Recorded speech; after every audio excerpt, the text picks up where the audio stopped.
Gratz, Code of Honor by Gratz. Read by Dan Bittner.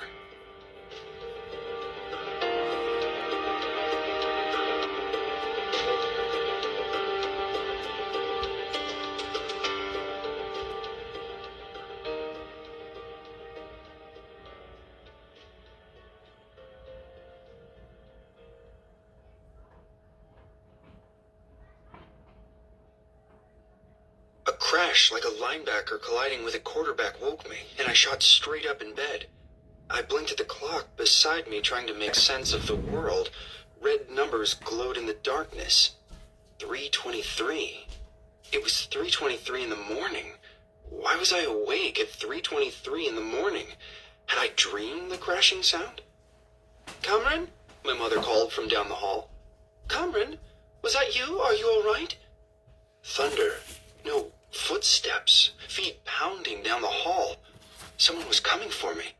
Half-remembered childhood nightmares seized me, and I scrambled backward across the bed in a panic, trying to get away from Voldemort, the Joker, the aliens, the demons. I fell on the floor with a thump, the bed covers coming with me. My legs were tangled in them. I couldn't kick free.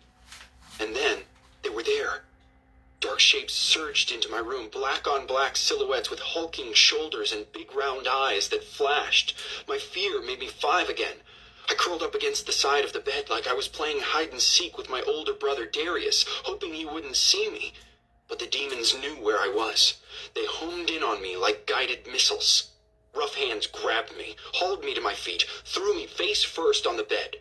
Somewhere remotely, I heard my mother scream, heard my father cry out. The demons had come for them, too. "Mom! Dad!" I cried. I kicked and squirmed, trying to get away, but my arms were wrenched behind me and bound with a plastic zip tie that cut into my wrists. The hands pulled me up again, and I read the words on one of my captors' uniforms. Police. Homeland Security. Reality finally overrode my half-awake nightmares. No, Darius is innocent, I cried. He's not a terrorist. You don't understand. They're making him do everything. The DHS agents wrangled a thick bag over my head, and the already dark room went completely black. "No, please don't," I yelled. The black bag was close, suffocating. My hot breath was damp on my face, and I started to panic. "You can't do this. I was born in America. I'm an American citizen." The DHS agents ignored my protests. I kicked and thrashed as they dragged me from my room down the hall and out through the front door. A few days ago, all I had cared about was winning the homecoming game, getting into college, going on a date with Julia Gary, normal high school senior stuff.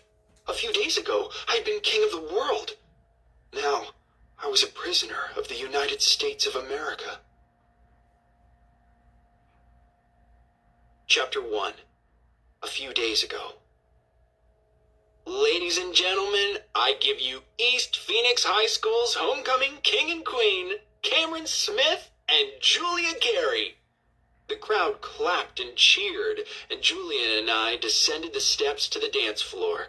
Julia clung to my arm like she was never going to let me go, and I grinned at her. I spied my best friend Adam Collier in the crowd.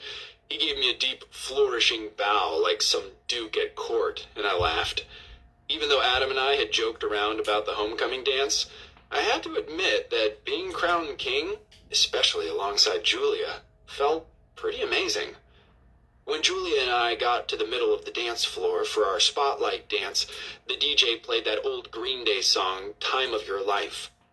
I put my arms around Julia's waist, and she leaned into me, laying her head on my chest. "I am, I told Julia, tucking a lock of blonde hair behind her ear.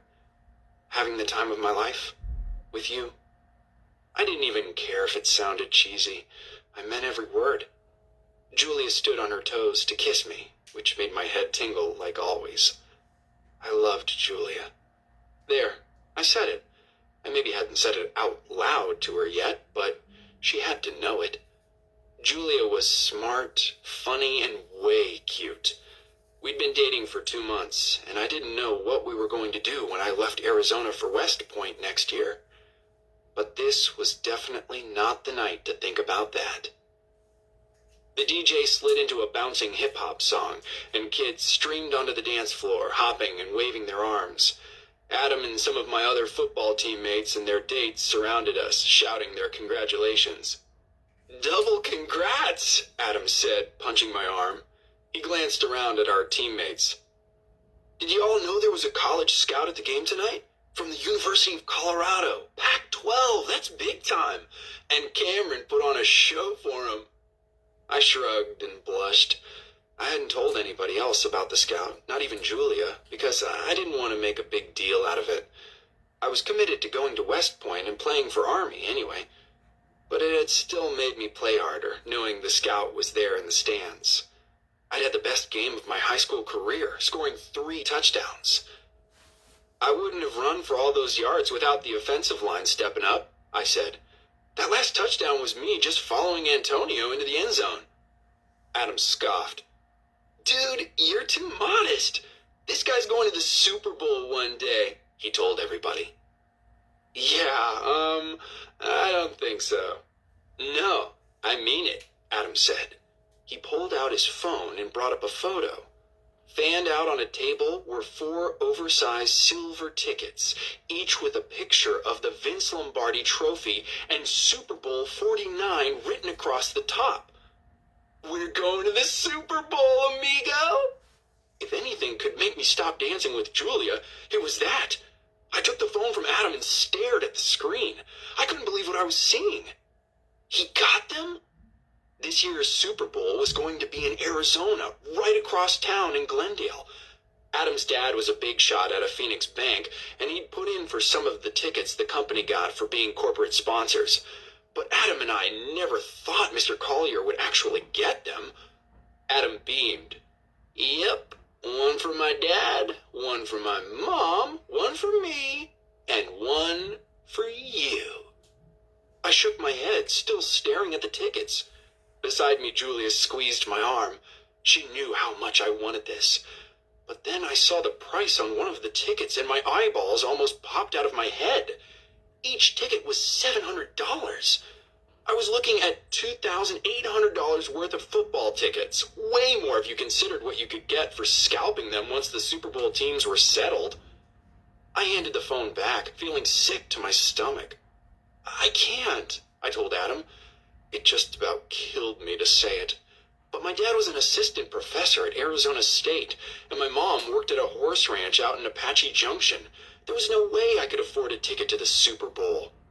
"It's taken care of, bro," Adam said. "Compliments of the family Collier."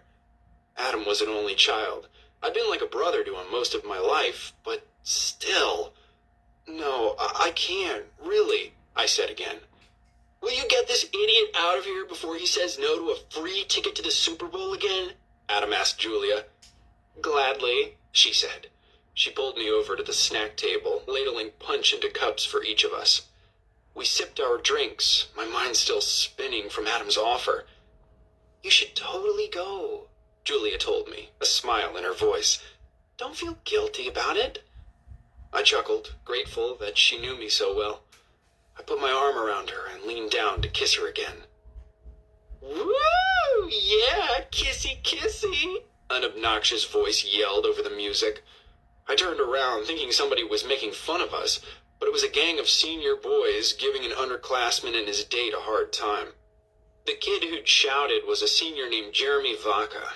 We'd had a few classes together over the years. He was the kind of guy who wore backward baseball caps and pants that sagged 3 inches below the waistline of his underwear.